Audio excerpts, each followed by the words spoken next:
देखिए, ये मकसद है अमेरिका और पश्चिमी देशों को ये बताने की कि अब हमारी ताकत कितनी अधिक हो चुकी है और हम अकेले नहीं हैं, बल्कि मेरे साथ इस वक्त कौन-कौन से मुल्क हैं।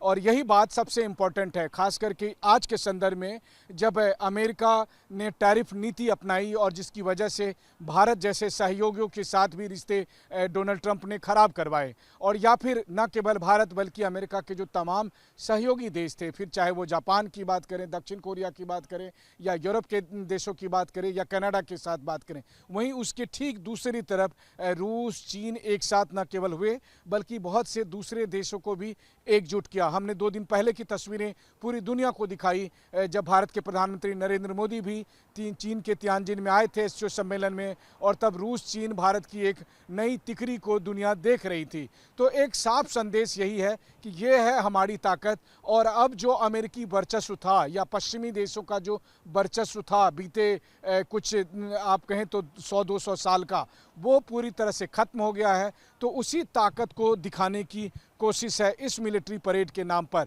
देखा जाए तो आज का जापान वो जापान नहीं है जो दूसरे विश्व युद्ध के दरमियान था। आज के जापान को आप ज़्यादा शांतिपूर्ण देश के तौर पर कह सकते हैं।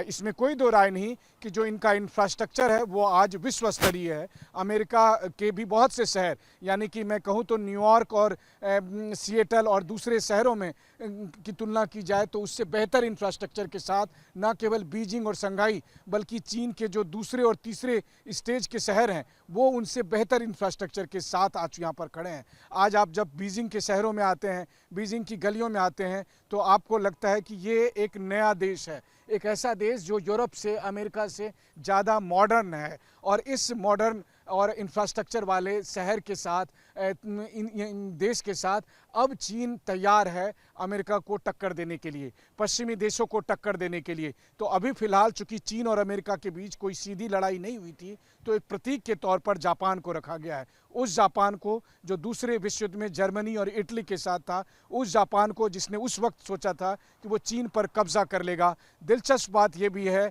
कि उस समय चीन की मदद भारतीयों ने की थी और तब जापान को रोका जा सका था। लेकिन कहा यह भी जाता है कि दूसरे विश्व युद्ध के दरमियान जब जापानी सैनिक चीन की धरती पर आए थे तो उन्होंने काफ़ी कत्लेआम मचाया था, लाखों लोग मारे गए थे। और इनके पास ठीक वैसी ही यातनाएं हैं, उसी तरह की यादें हैं जैसे जब पूर्वी पाकिस्तान में तब के पश्चिमी पाकिस्तान से सैनिक आए थे और उन्होंने बांग्लादेशियों के साथ, बंगालियों के साथ जो कुछ किया था, ठीक उसी तरीके की यातनाएं, उसी तरह का कत्लेआम जापान ने चीन पर किया था। लेकिन वो 80 साल पुरानी बात थी। आज की हकीकत ये है कि आज चीन ताकतवर है, न केवल आर्थिक तौर पर बल्कि अपने आप को मिलिट्री के तौर पर भी बताता है। और उसकी मिलिट्री ताकत को इस वक्त टीवी 9 के स्क्रीन पर दुनिया भर के करोड़ों दर्शक देख पा रहे हैं, जहां पर कि आप उनके मिलिट्री परेड को देखिए। याद करिए कुछ हफ्ते पहले जब अमेरिका में परेड हुआ था, उस वक्त हमने देखा था